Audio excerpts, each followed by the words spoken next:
네, 국민의힘 원내대표 선거가 충청과 영남 수도권을 대표하는 중진 의원들 간의 3파전으로 치러지게 됐습니다. 황우여 신임 비대위원장은 이르면 6월 말이나 7월 초로 예상됐던 전당대회 일정이 한 달 이상 늦어질 수 있을 것으로 예상했는데요. 총선 이후 새 지도부 선출을 앞두고 있는 국민의힘 당 안팎의 상황, 5선에 성공한 나경원 당선인과 얘기 나눠보겠습니다. 어서 오십시오. 네, 안녕하세요. 네.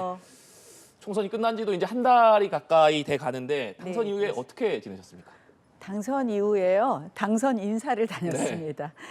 저희 지역에 정말 고마운 분들 인사 많이 다녔고 또 그리고 이제 지역 공약이라든지 네. 이런 부분을 좀 챙기고자 오세훈 서울시장도 만나고 조희연 서울시 교육감도 만나고 그래서 바쁜 행보를 했습니다. 오늘도 저희 지역의 복지관에서 어버이날 행사들 하시더라고요. 그래서 거기 다녀왔었습니다. 네, 당선 이후에도 매일 바쁜 일정을 보내시고 계신 것 같은데 5선 고지에 이번에 오르셨습니다. 어깨도 무거우실 것 같고 무엇보다 이번 선거 국민의힘으로서는 참 어려운 선거였는데 특히나 수도권에서 생활한 생존자로서 감회가 좀 남다르실 것 같습니다. 네, 그렇습니다. 사실은 수도권에서 많은 사랑을 받지 못했던 것이 어떻게 보면 총선 참패의 원인이 네. 되었던 것이고요. 그렇다면 과연 우리가 어떻게 총선에 이런 나타난 민심을 잘 수용해서 우리 당이 다시 사랑을 받을 수 있느냐.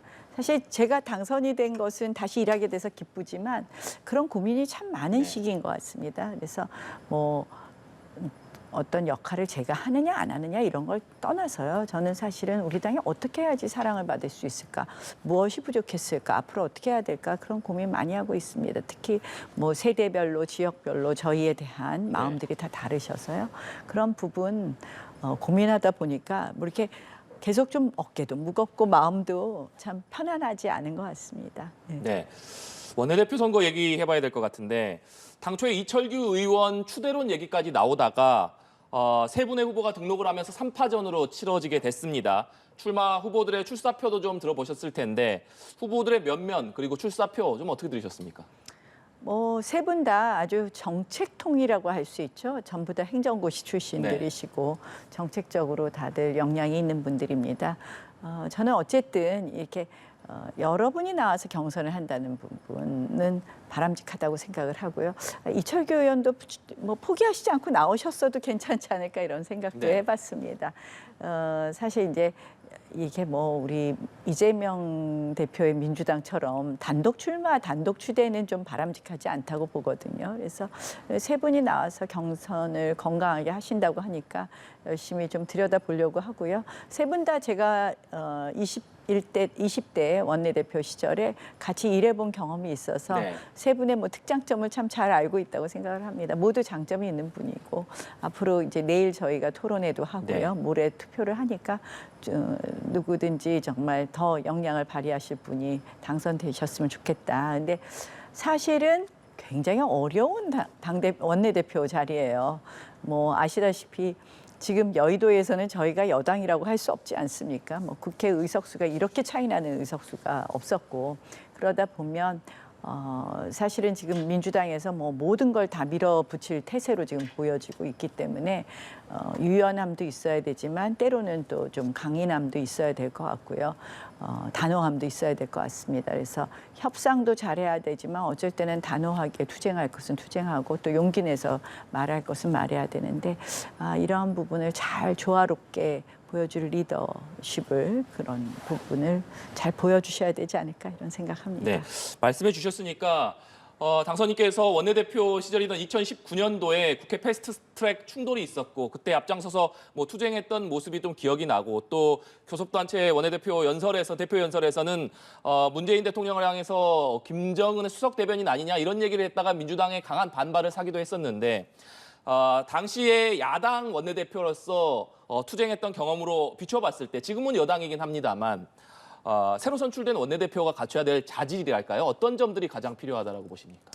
뭐 사실은 할 말은 해야 된다고 네. 생각을 합니다. 그 당시에 이제 김정은의 수석 대변인이라는 발언은 다른 것이 아니라 그 당시에 이제 문재인 정부의 이 위장 평화 정책에 대해서 아무도 이야기하지 못할 때였고 탄핵 이후에 보수는 사실은 숨죽이고 있던 때였습니다. 그때 제가 발언한 이후로 어떻게 보면 보수 집결이 시작된 부분도 좀 다소 있다고 생각을 합니다. 패스트트랙 부분은 지금도 사실 그 폐해가 그대로 드러나고 있지 네. 않습니까? 저희가 충분히 그 당시에 이러한 부분을 국민들께 알려드렸다고 생각을 합니다. 연동형 비례제에 의해서 이번에도 정당 이름도 모르고 몇 번을 찍어야 되느냐 이런 투표를 했습니다. 그래서 사실은 이러한 부분 우리가 지금 이제 민주당이 첫 번째 법이 25만 원씩 나눠주는 거라고 네. 하는데요. 이런 부분에 대해서 논리를 갖고 그래도 국민들께 설명하고 그러려면 할 말을 해야 되는 그런 원내대표가 필요하지 않을까 이런 생각을 네. 합니다. 당초에 원내대표 후보에 선뜻 나서는 분이 없다. 이런 얘기가 나온 배경이 아무래도 이번 총선 결과로 인해서 여소야대가 극심하다 보니까 이 자리가 정말 어려운 자리가 될 것이다. 이런 평가가 많기 때문이다. 이런 이야기가 나오지 않았습니까? 그렇기 때문에 이번 원내대표는 할 말을 하면서도 또 여소야대 상황을 스스로 협상의 파트너로 나서야 되는 그런 임무도 있을 것 같은데 네, 그 부분에서는 좀 어떤 점이 필요하다고 보십니까? 그래서 제가 아까 네. 말씀드린 것처럼 협상력도 있고 투쟁력도 있어야 되고 또 때로는 유연해야 네. 되지만 때로는 강인해야 된다는 것이 그런 의미입니다. 그래서 사실은 저희가 협상의 카드로 가질 것이 많지 않다는 것이 가장 큰 문제이겠죠. 그래서 이러한 부분을 정말 현명하게 잘 해나가야 될 그런 원내대표의 아주 무거운 책임이 있다. 이렇게 생각을 하고요. 지금 이제 첫 번째 법안도 있지만 가장 먼저 해야 될 것이 원구성에 대한 협상이거든요. 국회의장은 어떻게 할 것이냐, 상임위원장은 어떻게 할 것이냐 이 배분 문제인데요. 이 부분도 보면 민주당이 좀 지나치다. 저는 지금 민주당이 이게 사실은 국민들 마음은 너무 지나치면 다시 또 저희한테 조금은 균형추로 오신다고 생각을 하는데요. 너무 지나치다고 생각을 합니다. 이 국회에 대해서 본인들이 일방적으로 무엇이든지 할 수 있다라는 의미를 보여주고 있거든요. 얘기를 예컨대 국회의장, 상임위원장을 다 하겠다, 법사위원장까지 다 하겠다 이렇게 얘기를 하는데요. 그런 유례가 없습니다. 사실은 야당 출신이 국회의장을 한 것은 저희가 2000년대 2000년에 박관용 의장, 그 당시 한나라당 박관용 의장이 야당 출신 국회의장 최초로 한 분입니다. 그전에는 늘 여당의 국회의장을 했었습니다. 여소일 때에도. 그래서 사실 이런 국회의장 자리부터 우리가 다시 논의를 해야 되는 건데 마치 의석수가 많다는 이유로 국회의 모든 입법권은 본인들이 마음대로 할 수 있다 하는 그런 모습을 보이고 있기 때문에 이런 원구성 협상부터 시작해서 저희가 하나하나 차근차근 풀어가야 된다고 생각을 합니다. 말씀하신 대로 민주당에서는 지금 국회의장 후보 등록이 시작된 상태이고 법사위원장뿐만 아니라 운영위원장도 민주당이 가져와야 된다. 이런 지금 목소리를 내고 있기 때문에 새로 선출된 국민의힘 원내대표는 원구성 협상에서 그런 민주당의 목소리와 좀 맞서야 하는데 새로 선출된 원내대표가 나경원 당선인께 조언을 좀 구한다면 어떤 조언 주시겠습니까? 너무 이 디테일한 걸 물어보시는데요.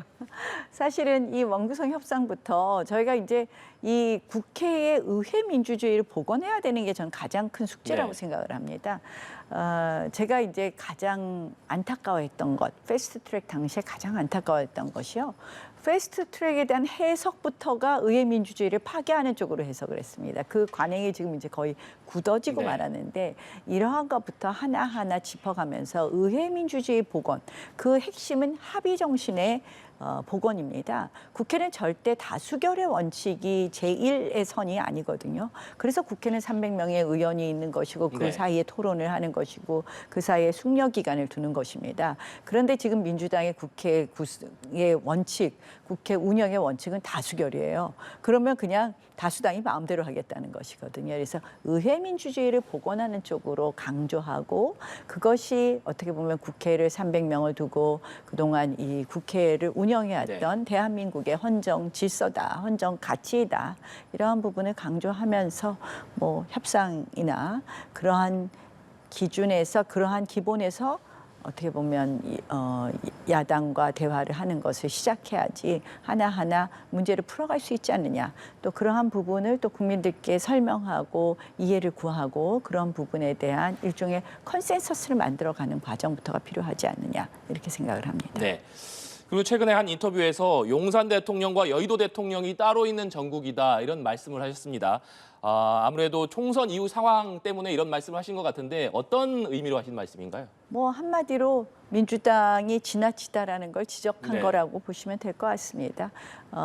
사실 국회의 다수당이라는 이유만으로 이렇게 일방적으로 무엇이든 하겠다라는 것은 본인이 이 민주당의 이재명 대표로서는 좀 지나친 부분 아닌가를 제가 지적을 한 것이고요.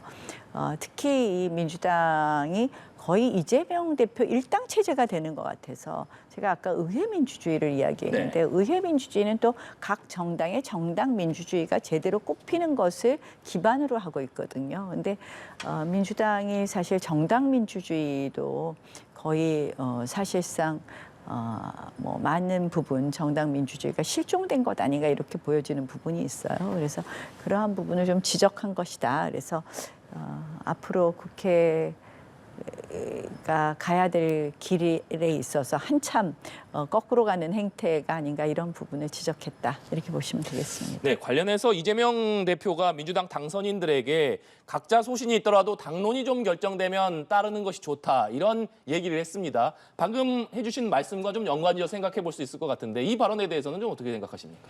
물론 이제 저희가 뭐 중요한 가치라든지 이런 부분에 있어서 당론을 정하는 경우도 있긴 하죠. 그러나 그날의 발언은 지금 우리 설명하시는 것보다 조금 더 강경했던 것 같아요. 거의 그 민주당의 모든 그 당선인들이 숨죽여서 거기에 노라고 말할 수 없는 그런 분위기였던 것 같아서요. 그런 부분도 조금 의회 민주주의라든지 이런 부분에 있어서 건강한 입법부의 모습하고는 거리가 멀지 않을까 이렇게 생각을 합니다. 네. 황우여 비대위 얘기도 좀 해보겠습니다. 황우여 비대위가 이제 다음 주면 공식 출범할 것으로 보이는데 이 차기 전당대회 준비에 본격적으로 들어갈 것으로 보입니다. 벌써부터 여러 이름들이 후보군으로 좀 거론되고 있고 거기에서 빠지지 않는 이름이 역시나 나경원 당선인 이름이 빠지지 않고 있는데 차기 전당대회 출마를 고심하고 계신지 어떻습니까? 제가 아까 모두에도 말씀드렸지만 당의 미래, 뭐 당이 앞으로 어떻게 해야 될 것이냐 네. 이런 고민은 많은데요. 거기서 지금 제가 뭘 해야 되겠다라는 고민까지는 제가 아직 이르지 못했습니다. 좀 제 고민 속도가 좀 늦는 것 같습니다. 그래서 아직은 제가 그런 이야기를 할 단계는 아니라고 생각을 하고요. 뭐 황우여 비대위는 저희가 이제 당선자 총회에서 관리형 비대위로서 역할을 해달라 한마디로 전당대회 준비를 해달라 이런 네. 주문을 했었던 것 같고요. 비대위원장께서 비대위원들과 함께 충분히 논의해서 잘 하시지 않을까 이렇게 기대해 봅니다. 네, 말씀하신 대로 황우여 비대위가 좀 관리형 비대위이기 때문에 전당대회를 최대한 빨리 열지 않겠느냐 이런 관측이 많았는데 오늘 황우여 비대위원장이 한 인터뷰를 보면 물리적으로 6월 말이나 7월 초는 너무 빠르다. 한 달 이상 좀 늦춰져야 된다. 이렇게 얘기를 했습니다. 그 부분에 대해서는 어떤 생각 가지고 계십니까? 글쎄 뭐 한 번 더 지켜봐야 되겠습니다. 그래서 비대위원들하고 아마 잘 결론을 내리실 거라고 생각을 하는데요. 저희 저희가 그때 당선자 총회에서 한참 토론한 이야기가 있어서 아마 여러 가지를 좀 종합해서 결정하시지 않을까 이렇게 생각을 합니다. 네, 황우여 비대위의 과제 중에 하나로 꼽히는 것 역시나 전당대회 룰 개정인데 현재 당원 100%로 돼 있는 룰 개정 이 부분을 어떻게 변경해야 된다 여러 가지 목소리가 좀 나오고 있습니다. 당선인께서는 어떻게 생각하십니까? 글쎄 뭐 퍼센테이지를 얘기하기는 그렇고요. 네. 어쨌든 지난번에 이제 갑자기 또 당원 100%로 정했는데 뭐 그전에는 민심을 보통 한 30%, 네. 여론조사를 한 30% 넣었었죠. 그래서 이런 부분을 적절하게 조화하는 것은 좀 필요하지 않을까라는 생각을 해봅니다.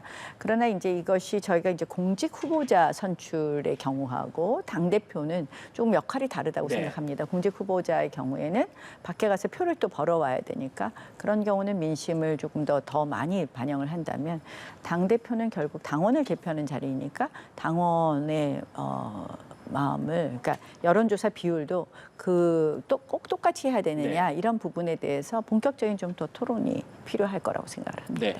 또 새누리당 시절에는 집단지도 체제를 좀 채택했던 적이 있기 때문에 일각에서는 이 부분도 좀 검토해야 되는 것 아니냐 이런 목소리도 있습니다. 그 부분은 어떤 입장이십니까? 굉장히 일장일단이 있어요. 저희가 집단지도 체제를 했었고 네. 그때 제가 최고위원을 2번이나 역임했었습니다.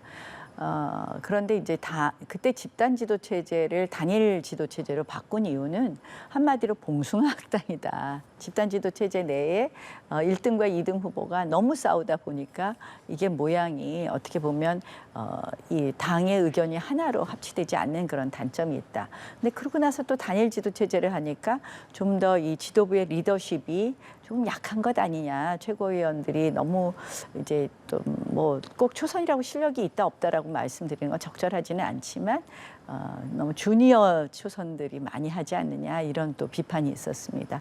적절한 절충이 있으면 가장 좋을 것 같기도 합니다. 사실은 뭐 어떤 점에서는 지금 굉장히 위기인데 모든 어떻게 정말 이 뭐 지분이 있는이라고 표현하는 게 적절할지 모르겠지만 그런 분들이 다 나서서 앉는 것이 지도 체제의 리더십이 더 강해질 수도 있겠지만 하나로 합일된 의견이 나올 수 없어서 더 당이 시끄럽기만 네. 하고 산으로 갈 수 있지 않을까 이런 비판도 있을 수 있을 것 같습니다. 그래서 참 두 가지 지도 체제가 다 장단점이 있어서 저희가 조금 더 논의를 하면서 절충형은 없을까 이런 고민도 한번 해봅니다. 네, 마지막으로 이 질문 드리겠습니다. 한동훈 전 비대위원장의 전당대회 등판설이 끊이지 않고 있습니다.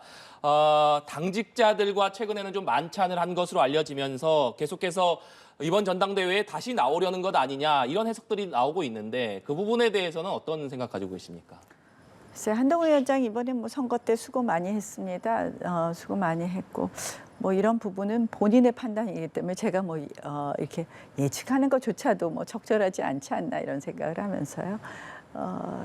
아마 많은 고민을 하고 있지 않을까 이렇게 생각을 합니다. 네, 알겠습니다. 오늘 말씀 여기까지 듣도록 하겠습니다. 지금까지 서울 동작을에서 5선 고지에 오른 국민의힘 나경원 당선인과 얘기 나눠봤습니다. 오늘 말씀 고맙습니다. 감사합니다.